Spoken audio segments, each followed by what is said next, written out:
começar a trazer para cá, para o Instagram, e no futuro Só um momento, Grazi, desculpa te interromper, é que estão falando que estamos sem áudio.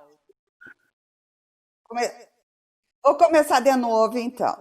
Olá, Conexão Gadia Gradual. Olá. Leila, Cacá, Oi, Carlos, boa noite. Oi, pessoal. Boa noite especial para a Ana e para a Tati, que são essas mulheres maravilhosas, ativistas da Causa Azul, profissionais, mas elas são, sobretudo, mães de autistas e que vão nos dar como é que se diz, um chancelamento maior para a nossa primeira live da Conexão, que está abrindo uma série que vão vir a seguir. Tá? Eu vou falar um pouco dos credenciais de cada uma. Então, a doutora Tatiana Takeda é professora do curso de Direito da PUC de Goiás e de Direito das Pessoas com Deficiência em pós-graduações, membro de comissões de defesa dos direitos das pessoas com deficiência, OAB Nacional, OAB de Goiás e IBDFAM de Goiás. Autora e coautora de livros e cartilhas e administradora do perfil Direito e Inclusão. Ufa, é um puta currículo, né?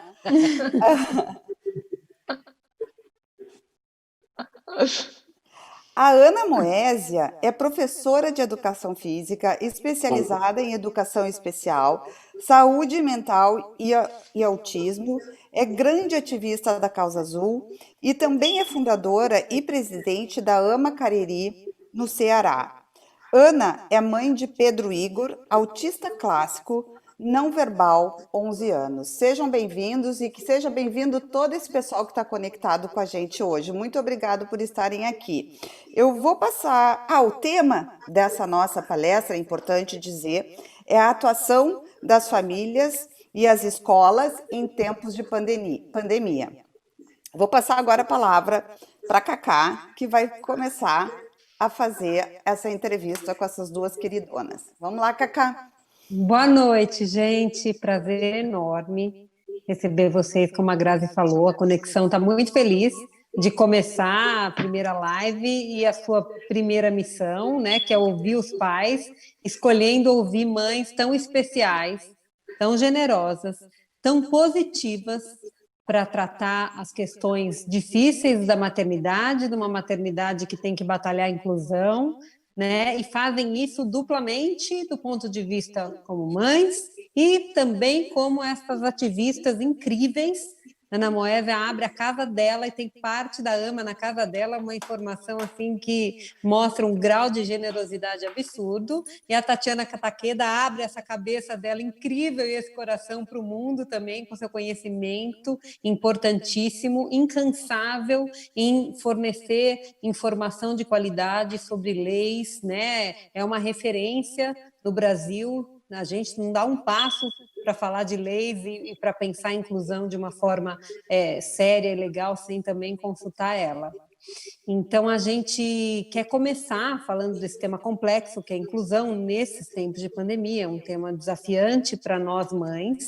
Vocês são mães referências e, às vezes, tidas como supermães, mas imagino o quanto é difícil para vocês também ter adaptado uma vida e uma rotina em casa, né? Vocês já tinham a experiência de adaptação?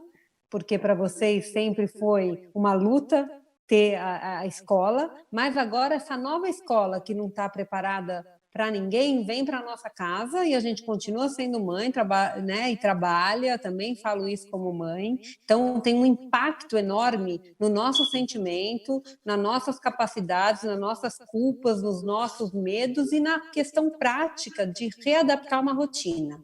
Então, eu queria ouvir um pouco das duas. Qual foi esse impacto na rotina, né? Como adaptar?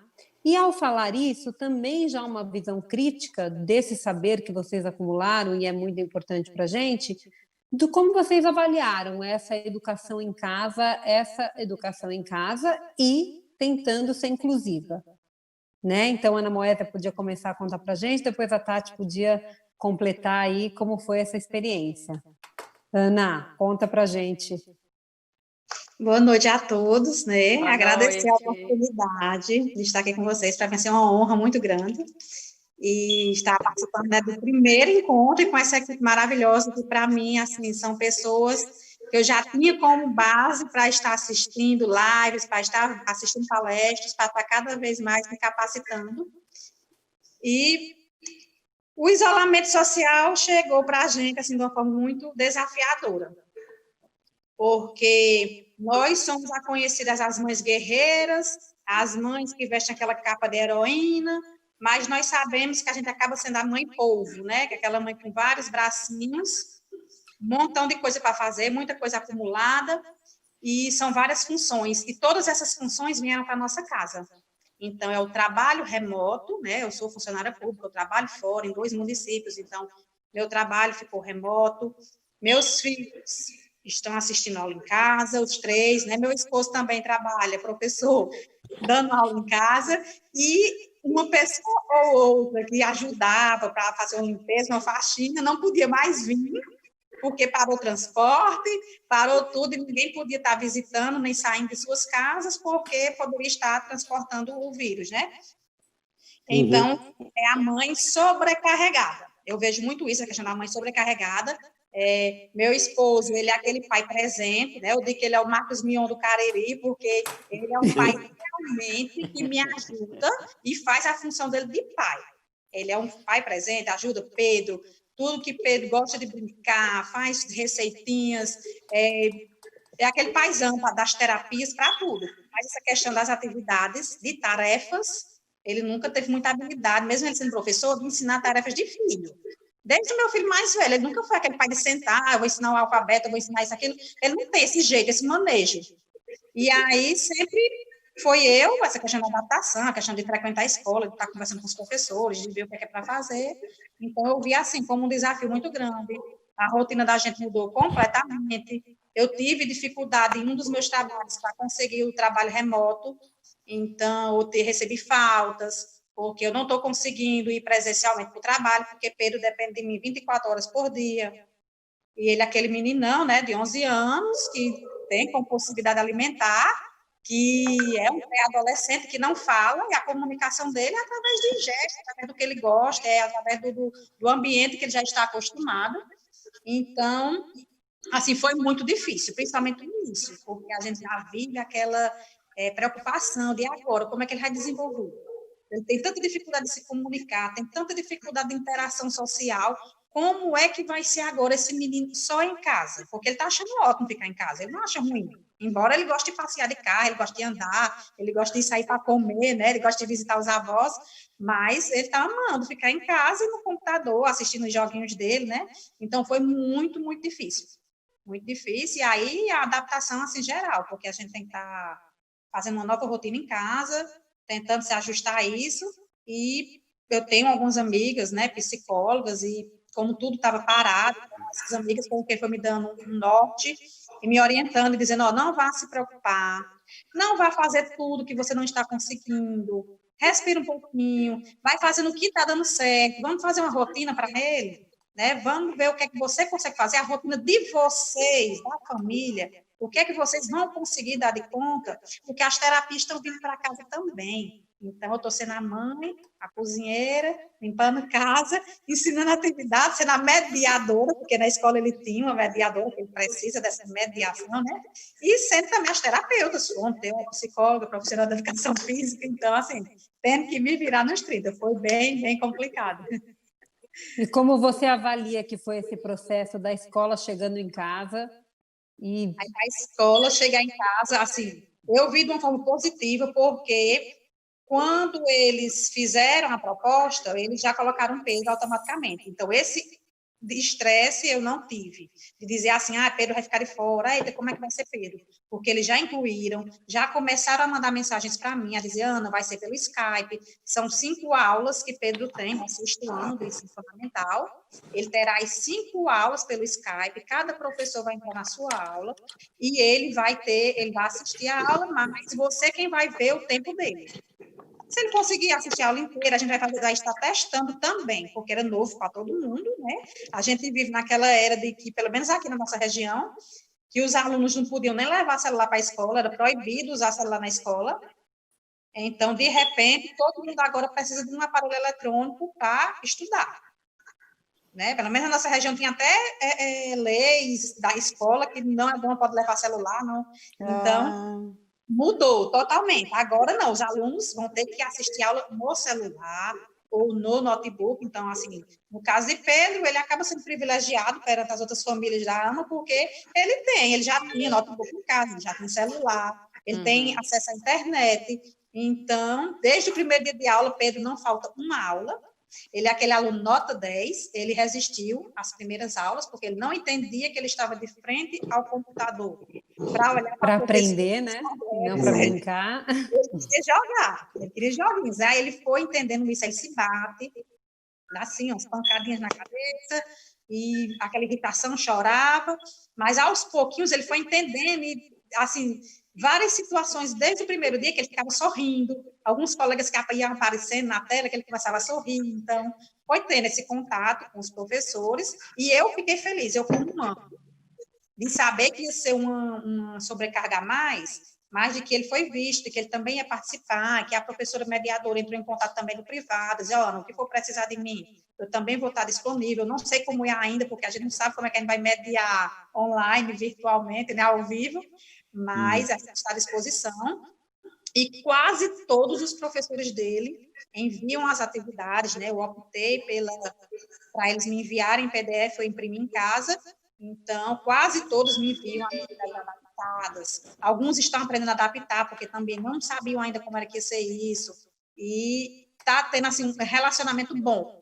Pelos os depoimentos que eu estou vendo de outras mães, assim, eu acho o Pedro uma criança, né, um pré-adolescente privilegiado, e eu também, enquanto mãe, pela escola ter se preocupado em como iria fazer com ele, e os professores estarem dando esse suporte. Para mim foi muito importante pelo sofrimento interno que eu estava, de como ele ia fazer, de como ele ia aprender. Então, eu sei que falta então muito. É isso, né? Viveu uma experiência muito humana, de muita dificuldade, mas também foram achando caminhos e dando conta do que podia. Tati, conta pra gente agora um pouco você, esse impacto, esse sentimento da mudança e um pouco como você avaliou esse processo na sua casa, chegando para a inclusão, nesse novo jeito de ensinar que a escola precisou se adaptar. Primeiramente, é uma honra poder estar aqui inaugurando, né, essas lives que vão acontecer e que vão ser todo sucesso, com certeza, porque feitas com muita seriedade. E olha só, pessoal, né, não está fácil para ninguém. Às vezes as pessoas acham que a gente vive de glamour, né? Mas se o povo imaginar o glamour que é aqui em casa, o glamour cai por terra, né? Olha só, eu costumo falar assim, gente de Deus, depois que começou essa pandemia, eu estou trabalhando que nem um jegue. Por quê? Porque a gente já trabalhava muito e agora triplicou o trabalho. Triplicou. E a gente está dormindo menos. Inevitavelmente, a gente está dormindo menos. Eu, que sempre fui uma dorminhoca, sempre gostei de dormir o mais cedo possível, né? Porque não é todo dia que é possível que a gente dá aula até tarde. Mas agora não tem jeito da gente não entrar na madrugada. Está complicado, né? A gente dá aula, a gente trabalha, aquele tanto de coisa. Terapia de menino, ou online, ou presencial, né?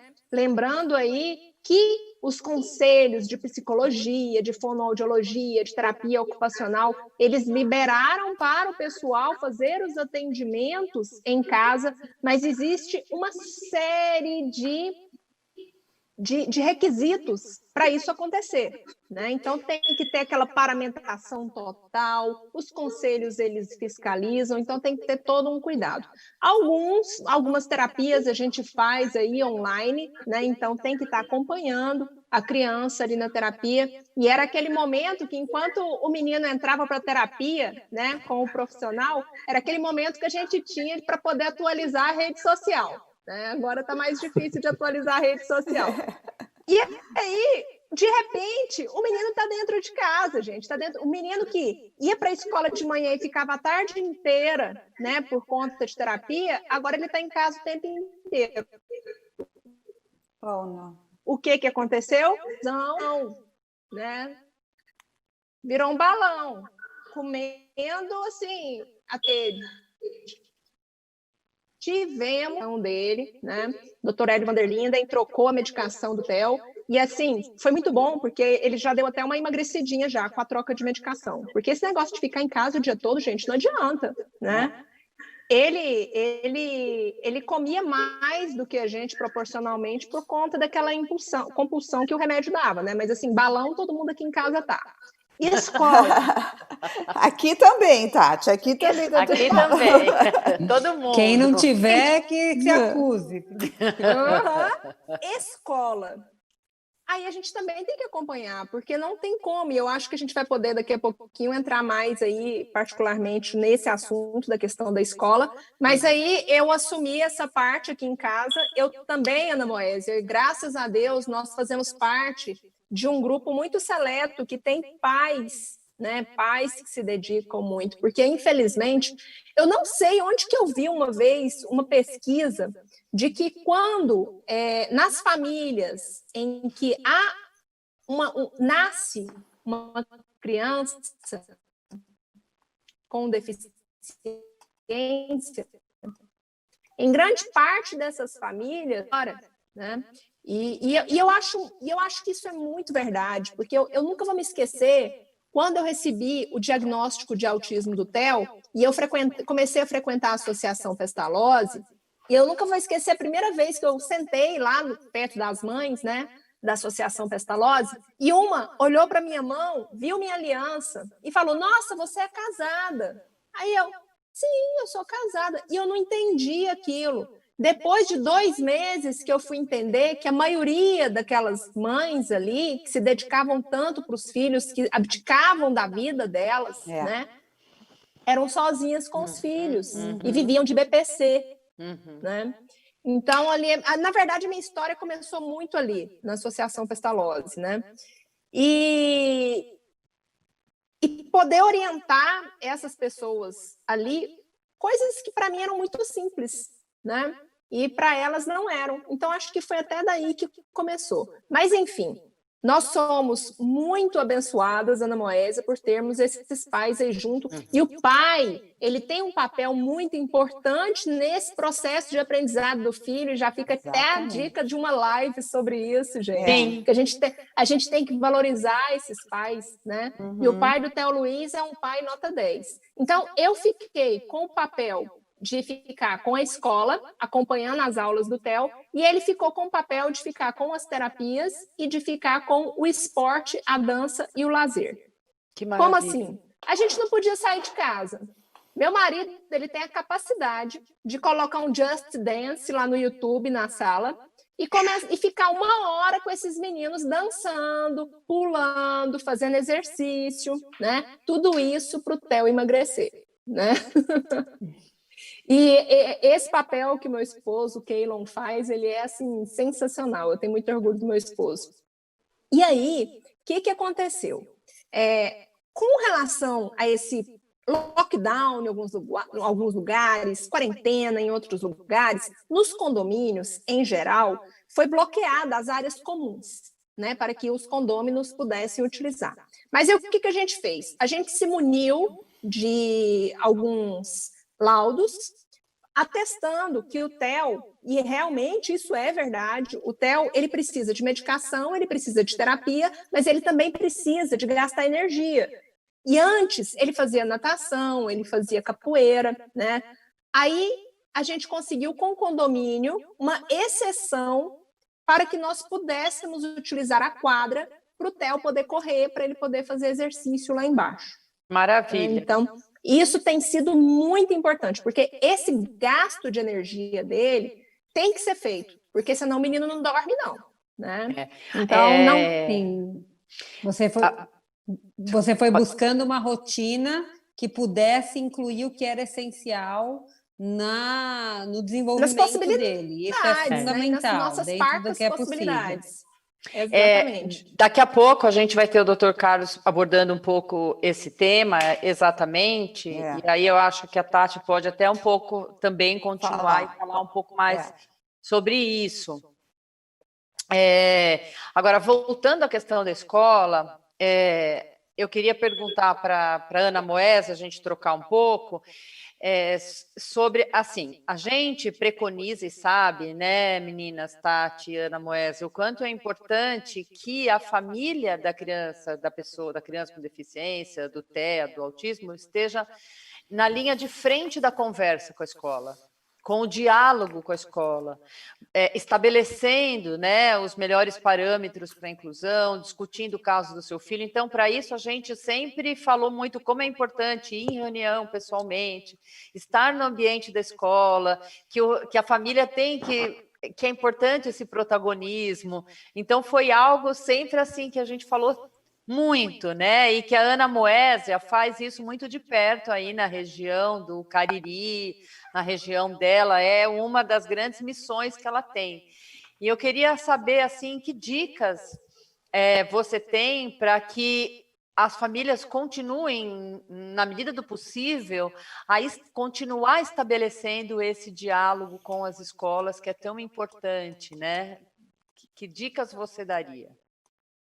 Eu acho que a gente tem que manter o que já existe, porque, tipo, começou a pandemia, mudamos de presencialmente para virtualmente. Então, uma das coisas importantes é o PDI, ver como era que estava esse planejamento, né? Esse plano de desenvolvimento individual desse aluno, enquanto ele estava na escola, e fazer as adaptações necessárias agora para esse período que ele vai estar em casa, que é diferente. Precisa dessa rotina, ou seja, a escola não pode ter medo de conversar com o pai, com a mãe, nem os pais ter medo de ter esse diálogo com a escola.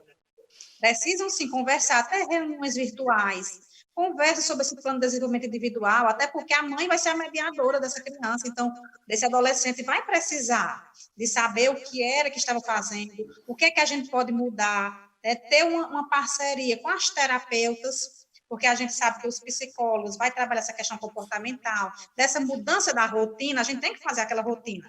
Tem que ter, ou por escrito, ou através de imagens, ou mentalmente, mas a gente tem que planejar algo para que essa criança se organize e a família e a escola também, porque todo mundo está passando por essa ansiedade, né? Eu sou professora e eu sei a ansiedade que os professores do meu filho também estão passando com toda essa mudança, né? Eles mudaram a rotina deles também, são pessoas que também têm filhos, que também estão em casa se adaptando, que também estão com os maridos, né?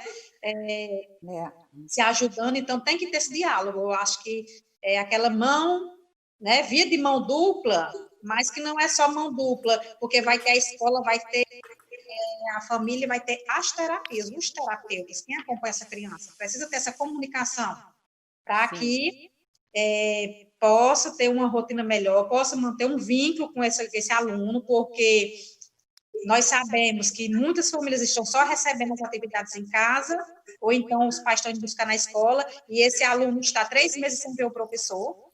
Então, uma videochamada, vamos fazer videochamadas, né? Sim. Vamos fazer algo diferente. A gente sabe que eles gostam porque se o aluno está lá na escola, subtende que foi feita uma pré-avaliação, que já tem, né, um PDI mais ou menos estabelecido. Então, vamos usar algo divertido, algo diferente, para que a gente possa estar fazendo videochamadas, né? Produzindo vídeos. Eu acho muito importante esse contato do ouvir e do ver, tanto dos professores como com os terapeutas. Perfeito. Eu queria passar agora a palavra para o doutor Gadia, porque eu acho que as duas mães falaram nesse problema da ansiedade, né? Então, tu poderia fazer a tua pergunta, Carlos, para a Tati, para a Ana?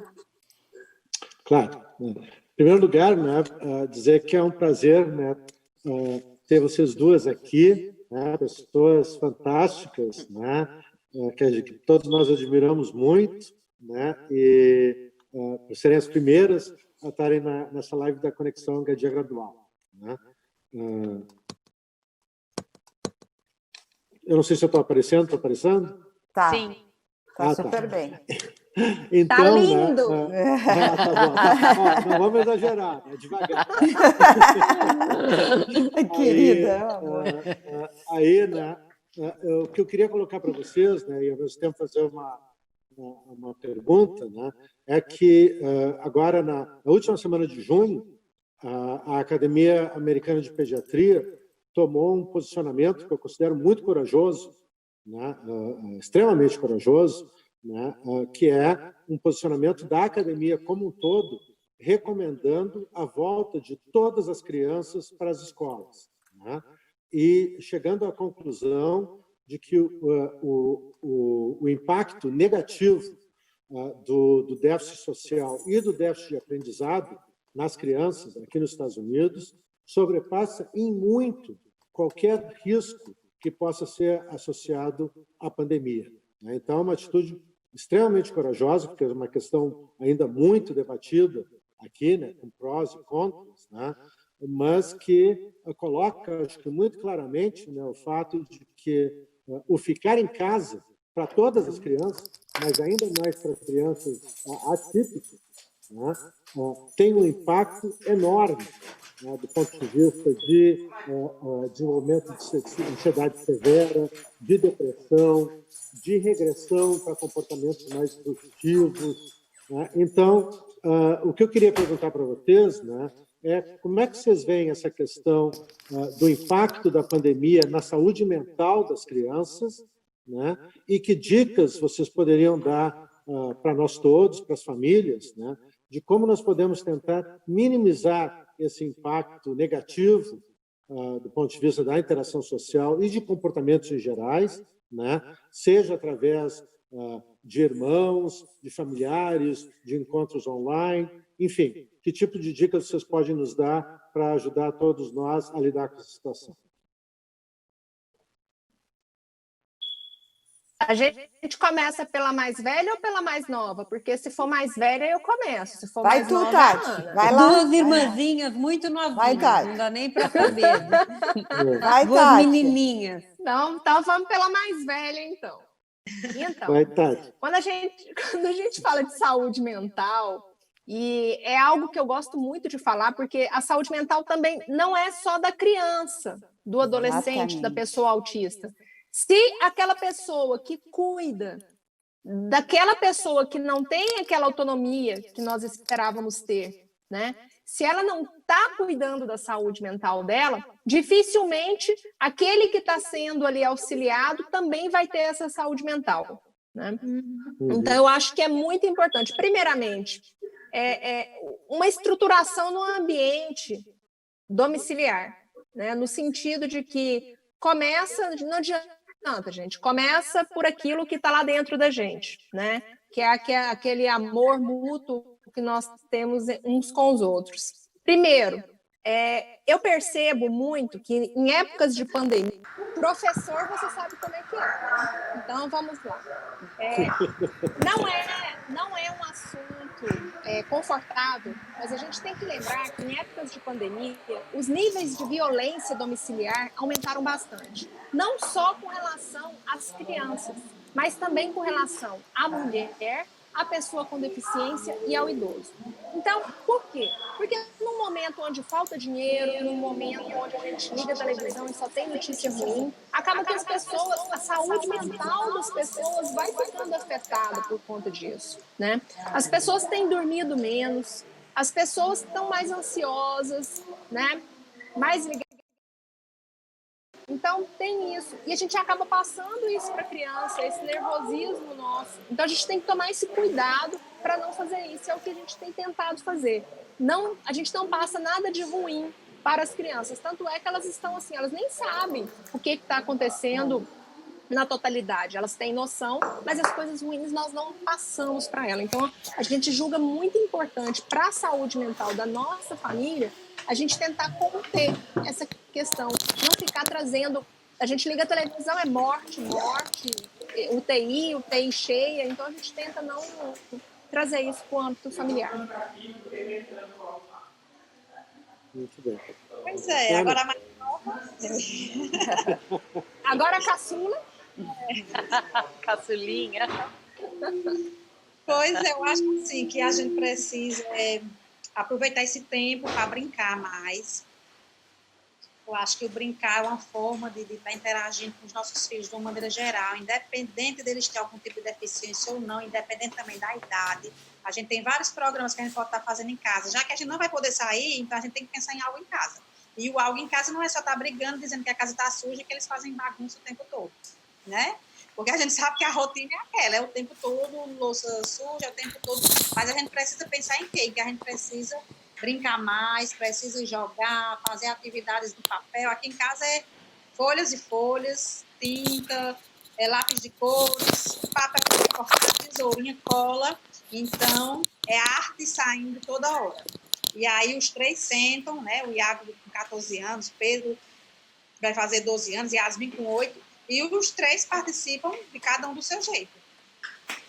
Fazendo colagem, imprimindo super-heróis para pintar, sento com o pai, com o Frank, para assistir série. Eu não assisti série, e agora eu tive que aprender a assistir vídeos, assistir alguns filmes. Eu gostava muito de assistir cursos, então palestras e cursos online que tivesse sobre autismo, que fosse com profissionais renomados, com o doutor Carlos Garcia, eu estaria me inscrevendo com toda certeza. Mas agora a gente precisa relaxar também, né? Porque é muita live e a gente não dá de conta mais de tudo. E aí eu estou assistindo séries, eu sento com meus filhos para assistir, então a gente coloca desenhos infantis e assiste com eles. Aqui em casa é bem grande, então a gente sai também um pouquinho, vamos caminhar ali fora agora, vamos correr, vamos... Então a gente vai criando algumas coisas. Pedro está bem resistente para a atividade física, e eu também tive que me operar agora, então eu tive que dar aquela pausa, né? Eu estava sentindo muitas dores agora na pandemia, fiz a cirurgia da vesícula agora sábado, então eu tive que dar aquela pausa. Então ele está aquele meninão gordão, e nessa parte da atividade física ele não está praticamente não está nem saindo para fora para caminhar, né? Ele quer estar sentado na cozinha, assistindo os joguinhos dele, lá os vídeos que ele gosta do YouTube, e procurando receitas para fazer. Então, ele já pega, ele manuseia a faca, ele faz o sanduíche, ele faz algumas coisas no fogão, ele sabe acender o fogo, ele sabe apagar. Então, na verdade, eu acho assim que vocês estão dando dicas, que a gente também vocês têm que cuidar de vocês, assim como tem que cuidar da criança, a família tem que se cuidar por inteiro, né? E então, Guria, só para continuar, eu acho que agora a gente vai entrar num assunto que é inevitável. Eu gostaria de dar um pouco a palavra para a Tati, que é sobre qual o teor do parecer dessa portaria, né, do Conselho Nacional de Educação 11/2020. Eu já vou te fazer as 3 perguntas para tu já ir respondendo, tá? O que ele significa? E quais as diligências estão sendo efetivamente realizadas? O Conselho Nacional de Educação, ele emite resoluções que tem aí um cara, não deixa de fazer parte da pirâmide de Kelsen, lá nas normas, né? As resoluções estão nas normas, mas ela tem que ser chancelada pelo Ministério da Educação.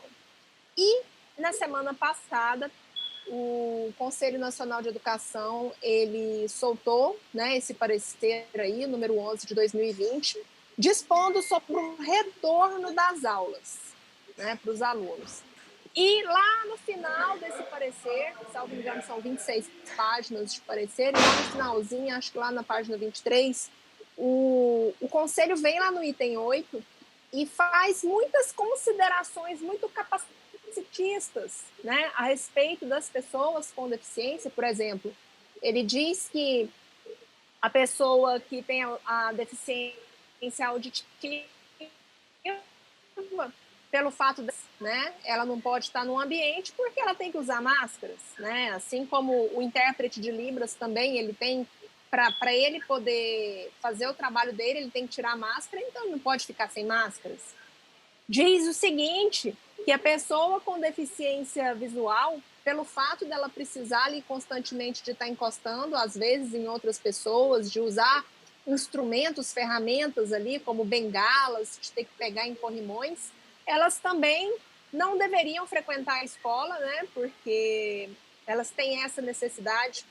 E as crianças e adolescentes com deficiência intelectual, elas, e autistas também, elas têm uma dificuldade no cumprimento de regras, né? E que também não existe aí essa dependência necessária, razão pela qual também era sugerido que essas pessoas não frequentassem a escola nesse período de pandemia.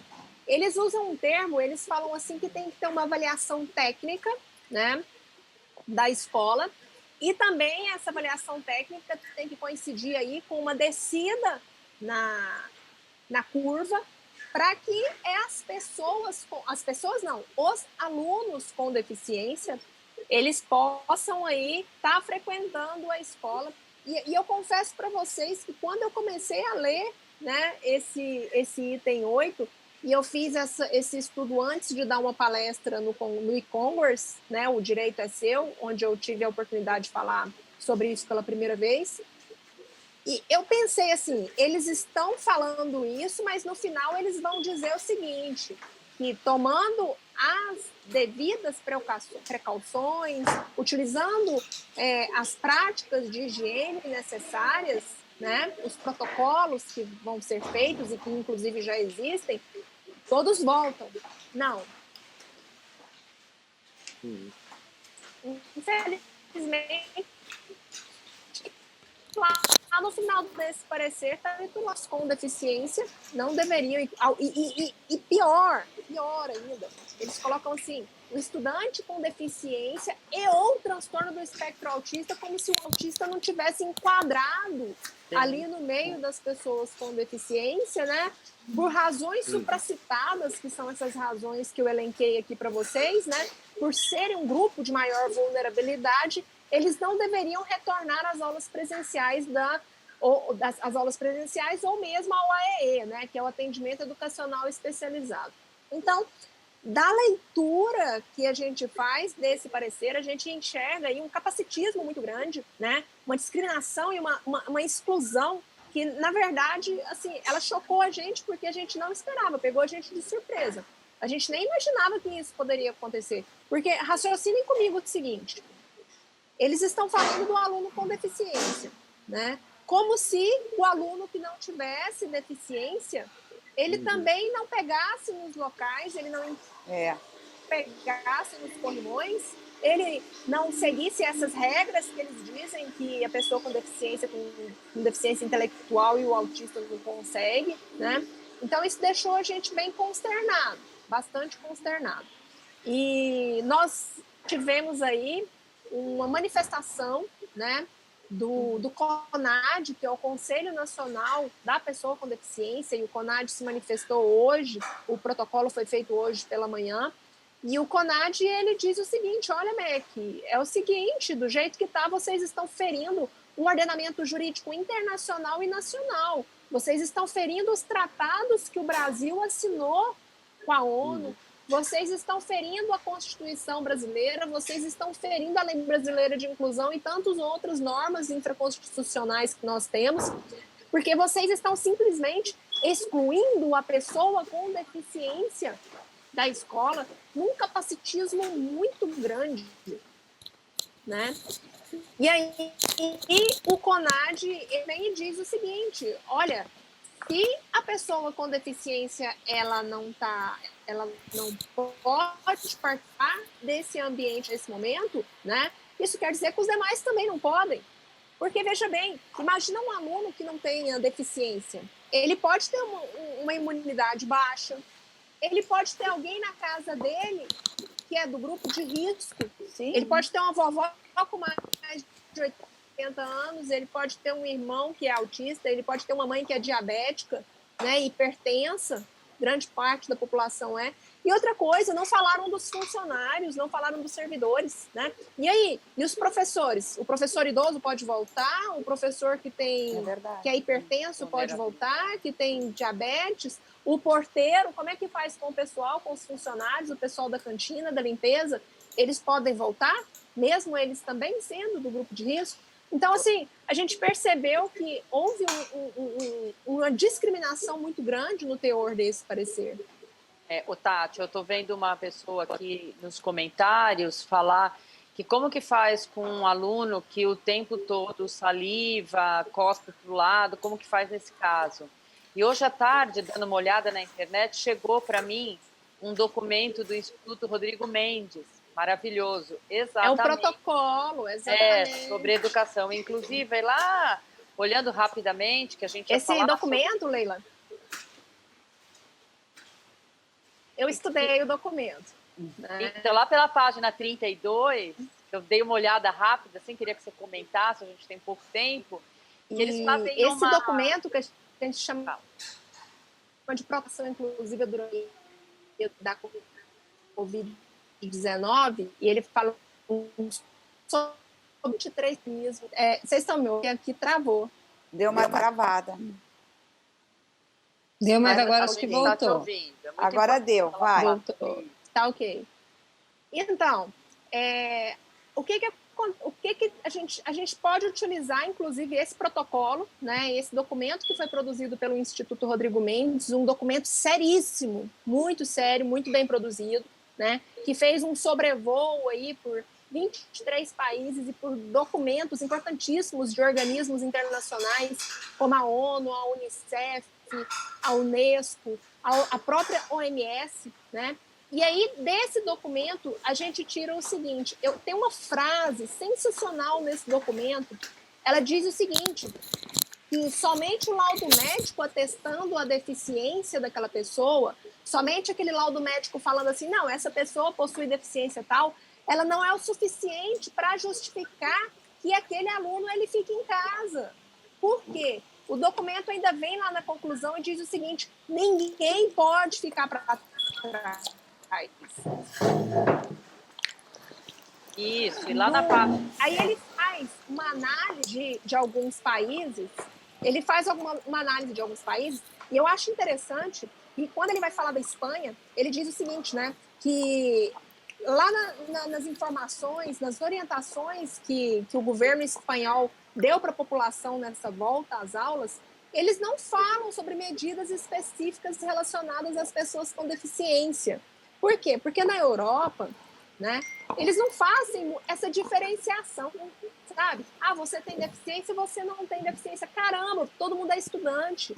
É claro que a gente vai ter aqueles estudantes que possuem algumas especificidades que realmente vão ter que manter ela mais afastada. Ela tem uma imunidade baixa, né? Ela tem alguma doença preocupante que coloca ela num grupo de risco, né? Ela é hipertensa, ela tem diabetes, né? Que são as principais doenças respiratórias, né? E aí, pessoal, porque eu tenho uma deficiência, eu não posso ir para a escola? Eu tenho uma saúde de touro. E aí, eu não posso ir para a escola porque eu tenho uma deficiência? Não, não é assim. E aí algumas pessoas fazem a seguinte pergunta, né? Mas a gente não pode comparar o Brasil com outros países, né? Porque o Brasil é uma coisa, os outros países é outra coisa. Olha, gente, a gente tem que utilizar, sim, os bons exemplos. Claro. Né? E nesse sobrevoo por esses 23 países aí, a gente não está falando só de 23 países desenvolvidos, não. A Jordânia também está lá. Né? Então, olha só, a gente tem que entender que se a gente tratar o Brasil em saúde, educação, lazer, qualquer coisa, só olhando para ele mesmo, ali ao redor do próprio umbigo, quais são os parâmetros que a gente vai ter para poder criar políticas públicas, para criar propostas, sempre baseadas no próprio umbigo? Não, a gente tem que olhar ao nosso redor aquilo que está dando certo, e a gente tem que tentar implementar e utilizar aquilo ali como um bom exemplo. Né? E esses protocolos que foram feitos aí pelo Instituto Rodrigo Mendes, e eu aconselho o pessoal que está assistindo a gente, pesquisa aí na internet que vocês vão achar, tá? Se chama Protocolos sobre Educação Inclusiva durante a Pandemia da Covid-19. Sensacional, eu dei uma lida, compensa demais ler, e eles mostram ali o que os países estão fazendo. E, em geral, o que está acontecendo é o seguinte, os países, é muito bacana, em geral, em resumo, ele diz o seguinte, alunos, vocês podem voltar, mas existem protocolos a serem respeitados, principalmente de higiene, né? Medidas sanitárias adequadas, uso de máscara. Então, assim, o que está acontecendo lá é ou orientação desse público e não a exclusão desse público. Isso, e Tati, eles só finalizar essa fala de uma pergunta que a gente bateu aqui com a Ana Moésia. No momento do documento, eles falam assim, que as decisões têm que ser tomadas no âmbito da família, com a escola, com a equipe. E a equipe médica. Exatamente. Então, parecer número 11, fala ali de uma avaliação técnica, né, provavelmente da escola. Só que não é bem assim, gente. A gente tem que ter uma avaliação macro. Então, quem escolhe se aquele estudante vai para a escola é o próprio estudante, se ele tiver autonomia para isso. E se ele não tem autonomia para isso, né, ele tem um responsável legal por ele, é esse responsável legal que vai avaliar tanto a vontade da pessoa como a escola também vai entrar nesse processo decisório e a saúde. Gente, a gente está falando de saúde pública. Obviamente que a saúde tem que entrar nesse contexto aí, né? Então, a equipe que atende, o médico, a equipe multidisciplinar vai opinar se aquela criança, aquele adolescente, ele está preparado ou não. Vou perguntar uma coisa para vocês. Estão me vendo? Tá? Sim, fala, Sim. Tá. Eu queria, exatamente, já que vocês falaram nisso, né? Eu queria, como eu falei, né, a atitude da Academia Americana de Pediatria, né, muito corajosa, né? E se vocês estão ao par, ou têm algum conhecimento de algum posicionamento da Academia Brasileira de Pediatria, né, a respeito especificamente da volta às aulas e da importância da volta às aulas. Eu não tenho nenhum conhecimento disso. Vocês têm algum posicionamento? Não. Que vocês têm ouvido falar? Não, eu não vi nenhum posicionamento da associação aqui brasileira de pediatria, mas o senhor me deu uma ótima ideia para eu fazer isso daqui. A hora que a gente acabar aqui, eu já vou procurar saber já. Tá, ótimo. Eu vou direto na fonte. Eu vou te mandar, eu acho que vou mandar para vocês a cópia do posicionamento da Academia Americana de Pediatria, né, porque já é um suporte, né, também para posicionamento de outras associações irmãs. Exatamente. Tati, eu acho que a gente... Eu tenho só uma pergunta para deixar claro. Assim, o que tu entende é que deveria deixar sobre a escolha da família, aliado aos técnicos, ao médico e aos terapeutas, para ver se aquele é o momento de volta ou não. É isso? Gente, que vocês... a questão principal é a seguinte: estão excluindo a pessoa com deficiência, novamente. Uma classe, um público que sempre foi preterido. Por que só eles que estão sendo excluídos?